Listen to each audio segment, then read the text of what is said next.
Eccoci tornati insieme con lo CGIL del Veneto, lo spazio che questa volta dedichiamo però a parlare con Federconsumatori, che fa parte sempre del grande mondo della CGIL. Federconsumatori si occupa della tutela di tutti i cittadini, indistintamente che siano anziani o non anziani, però come dicevamo in questo periodo molto lungo in cui tanti anziani sono stati un po' più isolati, sono stati un po' a casa, è bene ricordarsi che c'è chi può dare una mano anche dal punto di vista legale, chi si occupa di tutelare gli interessi di tante persone e i diritti soprattutto fondamentali. Di questo parliamo. Ben ritornata qui con noi con la Presidente di Federconsumatori Veneto, Giovanna Capuzzo. Grazie Presidente di essere qui a supportare i nostri telespettatori.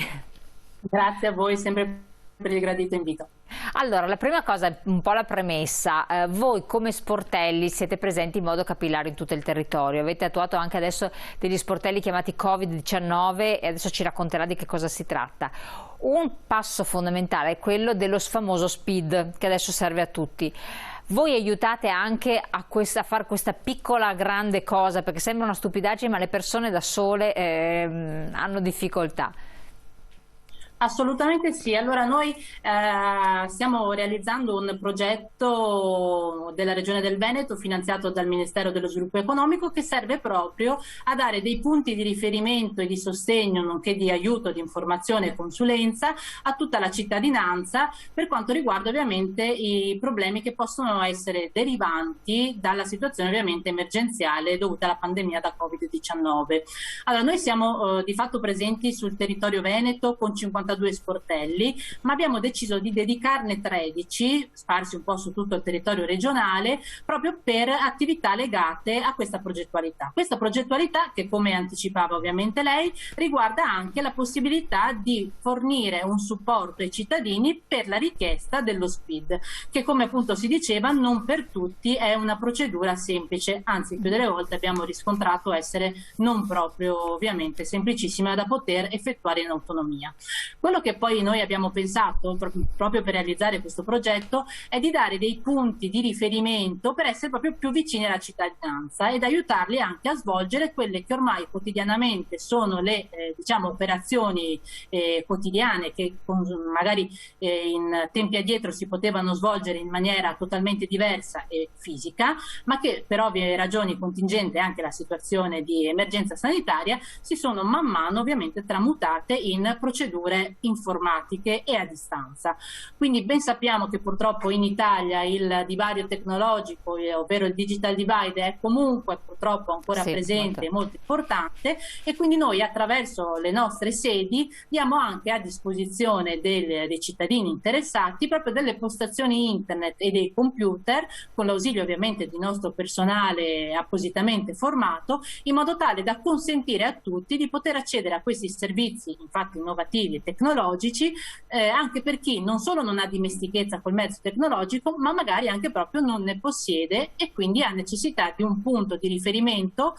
a cui rivolgersi, e noi gratuitamente diamo la possibilità appunto al cittadino di poter utilizzare i nostri computer per la navigazione, la consultazione, l'accesso anche eventualmente ovviamente in sicurezza e nel totale rispetto della privacy del singolo, anche accedere al proprio home banking o eventualmente sottoscrivere anche contratti a distanza, accedere alla propria situazione pensionistica, consultare il sito dell'Agenzia delle Entrate e quant'altro possa essere necessario e che richieda purtroppo l'utilizzo appunto di un mezzo tecnologico. Quindi chi non ce l'ha può stare tranquillo, si rivolge a Federconsumatori, voi date una mano da questo punto di vista. Magari se la persona non ha grande dimestichezza lo potete aiutare in questo primo approccio, che non è così facile, perché sembra che la digitalizzazione, l'informatizzazione della pubblica amministrazione sia una cosa banale, invece tanto per cambiare in Italia non è così. E poi c'è anche la possibilità di chiedere, vedo, la sospensione o la surroga di mutui o prestiti. Queste cose che stiamo dicendo naturalmente i nostri telespettatori le possono trovare nel vostro sito internet, ben elencate e anche spiegate. Cosa vuol dire questo? Cioè una persona attraverso di voi può interagire con la propria posizione bancaria? Sì, assolutamente sì. Allora noi abbiamo come associazione di consumatori tra l'altro sottoscritto un protocollo con ABI che consente a determinate ovviamente caratteristiche e situazioni del singolo di poter anche ovviamente rinegoziare il proprio mutuo e vedere per esempio attraverso questa forma di questa sorta di protocollo di conciliazione, protocollo accordo che abbiamo sottoscritto con ABI, quindi la società che raccoglie di per sé tutti gli istituti bancari, la possibilità appunto di sospendere il pagamento della quota capitale del mutuo, pagando ovviamente solamente degli interessi, e procedere solamente in un futuro, quindi nei mesi in cui si avrà eventualmente la possibilità di sostenere questi costi, riprendere il regolare pagamento delle rate. Oppure diamo ovviamente un sostegno, una mano e un'assistenza pratica per poter ovviamente chiedere eventualmente una rinegoziazione al di là di quello che sono già previsti dai decreti emergenziali, dalla legge Gasparini o appunto da questo accordo ABI, per vedere insomma di trovare delle soluzioni che in qualche modo riescano a agevolare il risparmiatore nel mantenimento del proprio ovviamente impegno nella restituzione degli importi che sono stati ovviamente oggetto di mutuo o piuttosto finanziamento. Dopodiché aiutiamo anche nella procedura di surroga, ovvero quello relativamente allo spostamento del proprio impegno relativamente al mutuo verso un altro istituto, cercando ovviamente anche di consigliargli quelle che sono ovviamente le accortezze da poter apportare, da dover apportare quando ovviamente si va a stipulare un contratto bancario con qualsiasi istituto, quindi aiutandolo non solo nel comprendere quali sono le condizioni economiche e contrattuali che va a stipulare, ma eventualmente aiutarlo anche per vedere qual è la soluzione migliore che il mercato offre. Assolutamente. Se poi ci spostiamo all'altra questione che comunque non riguarda tanto indebitamento, situazioni di esposizione bancaria o mutui, prestiti e quant'altro, ma le semplici vacanze. Ci sono molte persone che hanno lamentato situazioni che non si sono venute bene a chiarire con delle compagnie aeree, con dei viaggi che hanno magari pagato o non hanno, insomma, ci sono varie cose che riguardano il mondo vacanze. Voi vi occupate anche di questo, vero? Non bisogna arrendersi, sì. Ma assolutamente voi avete fatto delle battaglie anche di carattere legale molto importanti e significative, ottenendo un risarcimento anche a volte di un danno causato da una vacanza rovinata. Eh sì, noi diamo sostegno anche per quanto riguarda appunto chiamiamoli così, i diritti dei viaggiatori, non solo per quanto riguarda questa situazione che stiamo attraversando in cui purtroppo abbiamo visto l'impossibilità a spostarsi e quindi l'obbligo di vederci cancellati non solo delle prenotazioni ma anche dei voli o dei soggiorni, e quindi abbiamo fatto ovviamente intrapreso molte azioni per far sì che appunto le nostre controparti, che fossero vettori piuttosto che alberghi, piuttosto che tour operator,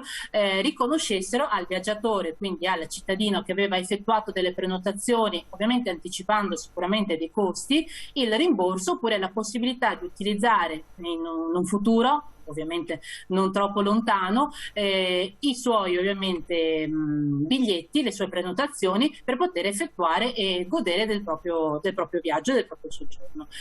Anche a livello nazionale ci siamo mossi ovviamente segnalando le pratiche commerciali scorrette e quelle ovviamente che andavano contro le normative previste, che purtroppo troppi vettori, soprattutto di voli aerei, avevano attivato, con la scusa ovviamente di dover rivedere le proprie prenotazioni, i propri viaggi a fronte della situazione pandemica, anche laddove la possibilità di viaggiare era stata ridata al consumatore, e quindi abbiamo visto anche in questi ultimi giorni importanti compagnie aeree, soprattutto quelle low cost, venire sanzionate di importi anche importanti proprio per l'adozione di pratiche commerciali scorrette che erano state da noi associazioni, da Federconsumatori in particolare, segnalate alle autorità competenti. Beh, insomma, una bella soddisfazione questa, Cioè, sì. Assolutamente sì. Per quanto riguarda invece la contraffazione dei prodotti, questa è un'altra grande battaglia che voi conducete da tempo. Parliamo di prodotti in generale, ma anche di prodotti alimentari, che è un altro problema perché poi coinvolge la salute dei cittadini. Anche in questo siete attivi, cioè fate di tutto, insomma. Sì, noi infatti è da anni che abbiamo posto l'attenzione in particolar modo alla contraffazione, tanto più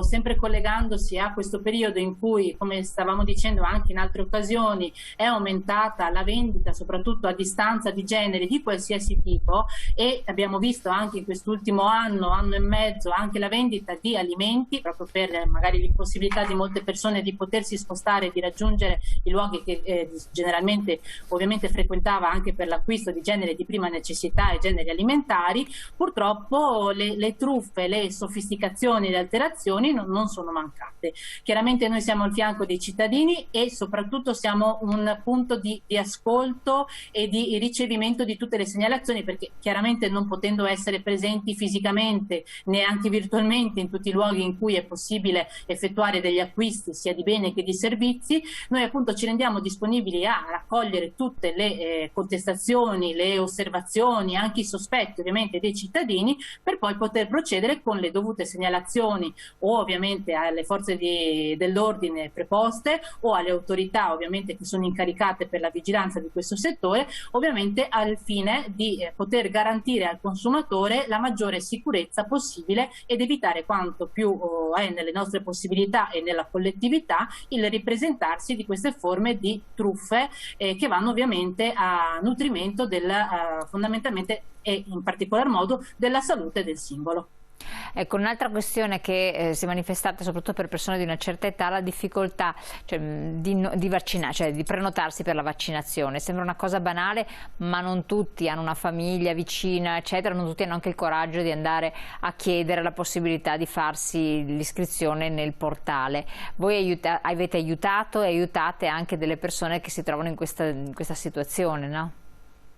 Non appena è stato aperto il portale da parte della Regione del Veneto, noi abbiamo messo a disposizione appunto i nostri sportelli che gratuitamente danno il sostegno e l'aiuto a tutte le persone interessate per poter procedere anche alla prenotazione del vaccino. Abbiamo in questi giorni ricevuto parecchie richieste e ovviamente rimaniamo sempre a disposizione di chi avesse la necessità di chiederci informazioni o di procedere proprio direttamente alla prenotazione per poter effettuare ed aiutare chiunque ovviamente a vaccinarsi, visto che è un'azione che ovviamente come Federconsumatori e come associazione di tutela della cittadinanza riteniamo sia fondamentale, sia chiaramente un dovere non solo della persona singola ma soprattutto un dovere civico procedere alla vaccinazione. Assolutamente sì, sono tantissime le attività, poi ne svolgete ancora altre, non finiremo mai di elencarle. L'importante è comunque recarsi presso i vostri sportelli, in modo particolare per questo progetto ne avete aperte 13 se non erro. Sì. Vediamo se ci sono le slide che ci indicano, qua li vediamo infatti Treviso, Venezia, Verona, Vicenza, ci sono anche gli indirizzi ma ce ne sono anche altri che è interessante annotarsi, eccoli qua, perché sono effettivamente dei sportelli dedicati proprio per queste esigenze specifiche e particolari, è corretto? Sì, e tra l'altro oltre a questi sportelli in questo periodo stiamo cercando di attivarne altri proprio a seguito delle numerose richieste che ci pervengono e per far sì che insomma la cittadinanza della Regione del Veneto possa avere quanto più possibile un punto di riferimento, come dicevamo prima, e di supporto e nonché di informazione, assistenza e consulenza quanto più vicino ovviamente alle persone. Poi ci sono dei consigli che voi date, questa è l'altra cosa importante, perché come si diceva all'inizio tante persone sono rimaste a casa, chi ha dimestichezza con il web ha visitato tantissimi siti anche per gli acquisti, però avete stilato un decalogo per gli acquisti sicuri da siti sicuri in modo da non incappare poi in situazioni veramente pregiudizievoli per la persona. Questo decalogo lo si trova sul vostro sito internet in modo particolare, ma in sintesi che cosa raccomandate? Allora, di fatto sono 10 brevissimi consigli che noi diamo, sono delle accortezze che noi consigliamo sempre di adottare prima di effettuare qualsiasi acquisto. Per esempio, noi diamo sempre l'indicazione innanzitutto di verificare, seppur la cosa richieda sempre del tempo, ma ricordiamoci insomma che il tempo, la prudenza e l'attenzione non sono mai abbastanza per poter ovviamente fare delle scelte non solo consapevoli ma informate, e verificare innanzitutto che quel sito abbia delle indicazioni per i quali è possibile ricondurre in maniera certa a chi è il venditore, quindi banalmente verificare quali sono i riferimenti della società che in quel periodo, che in quel momento ci sta vendendo un bene piuttosto che un servizio. Consigliamo altresì, come siamo stati abituati soprattutto di recente, a verificare anche le recensioni, che sono ovviamente un elemento molto importante per vedere, chiaramente sempre in rete, quali sono ovviamente le opinioni di persone che che eventualmente avessero già acquistato attraverso quel venditore, e quindi rilasciano quelle che sono le proprie considerazioni nel fatto in cui il venditore sia stata una persona corretta, oppure si possano già essere presentate ovviamente delle problematiche. In questo caso noi avremo già un campanello d'allarme che eventualmente ci possa dire quanto può essere affidabile o meno fare un acquisto proprio attraverso quel sito internet. Dopodiché diamo anche delle indicazioni su quali sono gli elementi base che devono essere presenti. Per esempio, tutti i siti devono menzionare la possibilità di esercitare il diritto di ripensamento, che è un diritto previsto dal Codice del Consumo e che si applica a tutte le vendite a distanza. Quindi in questo caso la vendita di beni e servizi attraverso l'e-commerce è un acquisto a distanza. Quindi la possibilità per il consumatore di recedere, quindi di annullare il proprio contratto entro 14 giorni, o dalla stipula del contratto per la fornitura di servizi o dal ricevimento della merce, proprio perché noi acquistando a distanza non abbiamo la possibilità di verificare le caratteristiche e